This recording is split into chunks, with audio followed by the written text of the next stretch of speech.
تمہارے شوہر کو بتاؤں کہ تم کالج لائف میں کیسی تھی؟ اس ایک جملے کی وجہ سے عائشہ نے زندگی بھر وہ تکلیفیں برداشت کی، وہ پریشانیاں برداشت کی جسے سن کر آپ بھی حیران ہو جائیں گے۔ یہ جملہ عائشہ کی دوست کا تھا جو کالج میں ساتھ پڑھتی تھی، اور یہ جملہ کس کے سامنے بولا؟ عائشہ کے ہسبینڈ کے سامنے۔ عائشہ کے حوالے سے سٹوری آپ سے شیئر کروں گا، اس ویڈیو کو آپ نے آخر تک دیکھنا ہے اور رائے کا لازمی اظہار کرنا ہے۔ جناب علی، عائشہ کا تعلق پاکستان کا صوبہ پنجاب کے شہر لاہور سے تھا۔ عائشہ کا والد ایک امیر ترین آدمی تھا اور اپنے سے امیروں میں بیٹی کی شادی نہیں کرنا چاہتا تھا، کیونکہ اگر بیٹی کی زندگی میں کوئی مسئلے مسائل ہوں گے تو کس طرح بات کر پائے گا؟ بہتر یہی ہے کہ اپنی بیٹی کی شادی اپنے سے نیچے لوگوں کے ساتھ کروں، تاکہ اپنے داماد کو کوئی کاروبار شروع کروا کے دوں اور وہ زندگی بھر میری بیٹی کی عزت بھی کرے اور ساتھ ہی ساتھ میری عزت بھی کرے۔ یہ سوچ تھی عائشہ کے والد کی۔ اب ایک رشتہ آیا، امیر فیملی سے رشتہ آیا، لیکن وہ رشتہ عائشہ کے باپ نے کرنے سے انکار کر دیا۔ پھر اس کے بعد عائشہ کے والد نے اپنے بڑے بھائی کے بیٹے کے ساتھ عائشہ کا رشتہ طے پا دیا۔ شادی ہو گئی۔ شادی کی پہلی رات عائشہ کے شوہر نے اپنی بیوی سے سوال کیا کہ تمہارے باپ نے میری شادی تمہارے ساتھ کیسے کروا دی؟ تم لوگ امیر ہو، ہم غریب ہیں، تم خوبصورت ہو، حسین ہو، پیاری ہو، گوری رنگت ہے، میری رنگت بھی سانولی ہے، اس کے بعد بھی تمہارے والد نے میری شادی تمہارے ساتھ کیسے کروا دی؟ جناب، رشتہ طے پانے کے بعد شادی بھی ہو گئی۔ شادی کے 1 سے 2 دن بعد عائشہ کو کال موصول ہوئی P T C L land line number پر اس کی دوست کی۔ اب دوست کیا بات کر رہی تھی عائشہ کے ساتھ کہ تم نے اپنی ساس کو اس طرح رکھنا ہے، تم نے اپنے شوہر کو اس طرح رکھنا ہے۔ آگے سے عائشہ کیا باتیں کر رہی تھی؟ نہیں نہیں، ایسی بات نہیں ہے، میں پیار سے رہوں گی، کیوں میں اپنی ساس کے ساتھ ایسے بگاڑ کے رکھوں؟ نہیں، ایسے کبھی نہیں ہو سکتا۔ یعنی عائشہ کی سہیلی عائشہ کو ایک غلط ٹریک پر لے کر جا رہی تھی کہ تم نے اس طرح سب کو دبوچ کے رکھنا ہے، کوئی تم سے بڑھ کر بات نہ کر پائے یا تم سے اونچی آواز میں بات نہ کر پائے۔ اگر کوئی اونچ نیچ ہو تو تم نے کس طرح شٹ اپ کال دینی ہے، اس طرح کی ٹریننگ دوست کر رہی تھی P T C L land line کے نمبر پر۔ اب جناب عائشہ کو نہیں معلوم تھا کہ یہ ساری باتیں میری ساس سن رہی ہے۔ اگلے دن عائشہ کا شوہر جب گھر واپس آیا تو آ کر ایک عجیب سا چہرہ بنا ہوا غصے میں تھا۔ عائشہ نے پوچھا ایسا کیا ہوا؟ تو وہ کہنے لگا کہ تم میرے گھر اس لیے آئی ہو بدتمیزی کرنے کے لیے، یعنی ہمیں دبوچنے کے لیے۔ مال و دولت تمہارے باپ کے پاس ہے، سب کچھ ہے، تو اس کا کیا مطلب ہوا کہ تم ہمارے ساتھ یہ سلوک کرو گی؟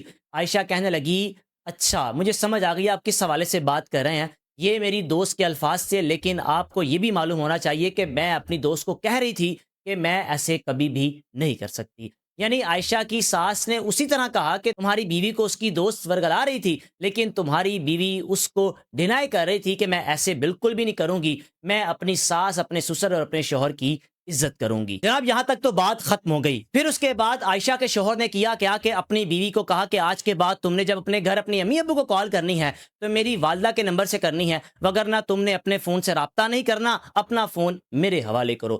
2 سے 5 مرتبہ عائشہ نے اپنی ساس کے فون سے اپنی والدہ سے بات کی، اپنے والد سے بات کی۔ تو پھر اس کے بعد عائشہ کا باپ گھر آ گیا پوچھنے کہ بیٹا تمہارا موبائل کہاں پر ہے، تم اپنے فون سے رابطہ کیوں نہیں کرتی؟ اپنے داماد سے پوچھنے لگا تم نے میری بیٹی کا فون کہاں پر رکھا ہے؟ عائشہ کا شوہر کہنے لگا فون تو میں نے کچھ بھی نہیں کیا، پاس ہی ہے۔ عائشہ نے بھی بات کور کی، کہنے لگی ابا جان، موبائل کی بیٹری کا مسئلہ تھا جس کے باعث میں استعمال نہیں کر پا رہی تھی۔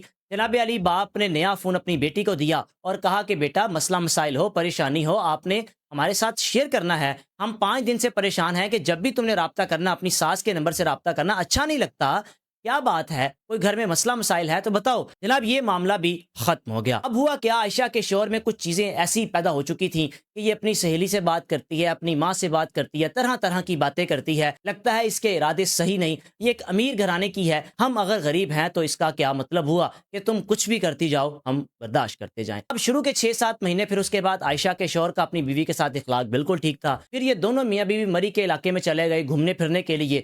وہاں اتفاق سے اچانک عائشہ کی دوست مل گئی جو کہ کالج کی کالگ کے ساتھ اکٹھے پڑھتے تھے۔ اس نے عائشہ کو دیکھتے ہی کہا کہ تم یہاں کہاں پر؟ عائشہ نے اسے کہا تم یہاں کہاں پر؟ دونوں خوشگپیاں لگانے لگ پڑی۔ تو اسی دوران اچانک سے عائشہ کی دوست نے کہا کہ تمہارے شوہر کو بتاؤں تم کالج لائف میں کیسی تھی؟ یعنی اس کے ذہن میں یہ تھا کہ شرارتی ہوگی، یعنی ہم شرارتیں کرتے تھے، ہم بڑے الٹ پلٹ کام کرتے تھے، تنگ کرنا اپنے ٹیچر کو، کبھی بنک لگا لینی، کبھی پڑھائی نہ کرنی، یعنی اس کے ذہن میں یہ چیز ہوگی۔ اب جناب عائشہ کے شوہر نے اپنے دماغ میں یہ چیز بٹھا لی کہ میری بیوی کے لگتا پہلے کوئی اور بھی تعلقات ہوں گے یا پتہ نہیں کالج لائف میں یہ کیا کرتی آئی، اب جو چیز ذہن میں بٹھا لی، دوبارہ سے عائشہ کی زندگی میں مسئلے مسائل شروع ہو گئے۔ عائشہ کے بقول کہ جب ہم وہاں گئے مری کے علاقوں میں 2-4 دن کے لیے، بڑا اچھا ماحول رہا، آخری دن تھا واپس آنا تھا، اچانک میری دوست مل گئی اور میری یہ دوست نے میرے شوہر کے سامنے جملہ بول دیا۔ واپس آئے جناب، اللہ تعالیٰ نے خوشی سنائی، عائشہ کے ہاں ایک بیٹی کی پیدائش ہوئی۔ بیٹی کی پیدائش ہونے کے بعد بھی عائشہ کی زندگی سنبھلنے کا نام نہیں لے رہی تھی، کیونکہ شوہر ہمیشہ ایک ہی سوال کرتا تھا جب بھی بیٹھنا کہ بتاؤ وہ کیا کہہ رہی تھی، تم کالج لائف میں کیسی تھی، تم کس کے ساتھ رابطے میں تھی۔ یہ چیزیں بار بار عائشہ کی زندگی میں ریپیٹ ہوتی گئیں۔ اب جب بیٹی پیدا ہو گئی تو شوہر کا رویہ اور تبدیل ہو گیا کہ مجھے تو بیٹا چاہیے تھا، ساس بھی کہنے لگی مجھے تو بیٹا چاہیے تھا، یہ بیٹی کیوں پیدا ہو گئی۔ بہرحال عائشہ کے باپ نے اپنی بیٹی کو سپورٹ کرنا نہیں چھوڑا، پیسے خرچ کرنے، یہاں تک کہ اپنے داماد کو کہا کہ یہ کام کر لو وہ کام کر لو، پیسے میں خرچ کرتا ہوں۔ لیکن جو داماد تھا اس کے ذہن میں ایک ایسی چیز بیٹھ چکی تھی کہ پتہ نہیں میری بیوی نے کیا کچھ کیا ہوا ہے ماضی میں، یہ کالج لائف میں کیسی تھی۔ وہ جو ایک جملہ بار بار اس کے ذہن میں آ کر جو اس کو کھٹکتا تھا، تنگ کرتا تھا کہ تم کالج لائف میں کیسی تھی۔ کچھ وقت گزرنے کے بعد عائشہ دوبارہ حاملہ ہوئی اور اللہ تعالیٰ نے عائشہ کو بیٹے سے نواز دیا۔ جناب علی، عائشہ کے لیے ایک خوشی کا لمحہ تھا، کیونکہ اگر دوبارہ بیٹی پیدا ہوتی تو شاید شوہر تو اس کو چھوڑ ہی دیتا۔ بیٹا پیدا ہونے کے بعد بھی عائشہ کا پیچھا اس جملے نے نہیں چھوڑا کہ بتاؤ کالج لائف میں تم کیسی تھی۔ اب جناب بچی پیدا ہو گئی، بچہ پیدا ہو گیا، بچے جوں جوں بڑے ہوتے جا رہے ہیں۔ ایک دن عائشہ کا شوہر اپنی بیوی کو داتا صاحب لے گیا، وہاں لے جا کر کہنے لگا کہ میرے سر پر ہاتھ رکھ کر قسم کھاؤ کہ تمہارا ماضی میں کسی کے ساتھ تعلق تو نہیں تھا، تم کالج لائف میں کیسی تھی، وہ تمہاری دوست نے کیا بات کی تھی، ایسا کیا تھا جس پر آج تک مجھے یقین نہیں ہو پا رہا۔ اور کبھی کبھار تو یہ بھی کہہ دینا کہ پتہ نہیں یہ بچے کس کے ہیں۔ یعنی اس شوہر کا دماغ ایسا بن چکا تھا، اس ایک جملے نے ایسا مائنڈ واش کر دیا کہ زندگی بھر اس جملے نے عائشہ کا پیچھا نہیں چھوڑا۔ اب جب داتا صاحب کھڑے ہو کر عائشہ نے قسم کھا لی تو شوہر نے گھر آ کر معافی مانگی کہ میں تم سے معافی مانگتا ہوں، میں غلط تھا، میں غلط طرح طرح کے تم سے سوال کرتا تھا، مجھے معاف کر دینا۔ بچے بڑے ہوتے جا رہے تھے، بیٹا بڑا ہو گیا، بیٹی بڑی ہو گئی، تو ایک دن دوبارہ ان دونوں میاں بیوی کی کسی بات پر بحث ہوئی اور وہ جملہ عائشہ کو دوبارہ سننے کو مل گیا کہ تم کالج لائف میں کیسی تھی۔ اب کی بار تو غصے میں آ کر عائشہ نے اپنی بیوی کو تھپڑ مار دیا۔ عائشہ نے فوراً اپنے والد کو کال کی اور آ کر اپنی بیٹی کو ساتھ لے گئے۔ جناب علی، 1 سال عائشہ اپنے ماں باپ کے گھر رہی، شوہر نے بڑی کوشش کی منانے کی، لیکن عائشہ نہیں مانتی تھی، عائشہ کا باپ نہیں مانتا تھا۔ اب 1 سال بعد عائشہ کا جو ہسبینڈ ہے وہ خود چلا گیا اپنی بیوی کو لینے کے لیے، سسر گھر میں موجود نہیں تھا، بچے بڑے ہو چکے تھے، بیوی کے ترلے منت کیے اور بیوی گھر اپنے شوہر کے ساتھ واپس آ گئی بنا بتائے اپنے باپ کو۔ جب واپس آئی تو باپ نے کہا کہ بیٹا یہ لوگ ٹھیک نہیں ہوں گے، تم جو مرضی کر لو، دکھ ہوا تم مجھے بتا کر نہیں آئی، میں نے تمہیں کبھی نہیں آنے دینا تھا۔ جو لوگ بگڑے ہوں یا جن کی حرکتیں ایسی ہوں وہ زندگی بھر یہی رہتے ہیں، ٹھیک ہونے کا نام نہیں لیتے۔ مجھے پچھتاوا ہے، میں نے تمہارے اس جگہ رشتہ کیا، لیکن یہ غلطی مجھ سے ہوئی اور میں اس غلطی کو مزید آگے نہیں لے کر چلنا چاہتا، جس کے باعث میں تمہیں اپنے گھر لے آیا تھا۔ 6 ماہ بعد عائشہ کی زندگی میں دوبارہ وہی چیزیں، شوہر کی بدتمیزی، شوہر کی مار پیٹ، یہی جملہ تم کالج لائف میں کیسی تھی۔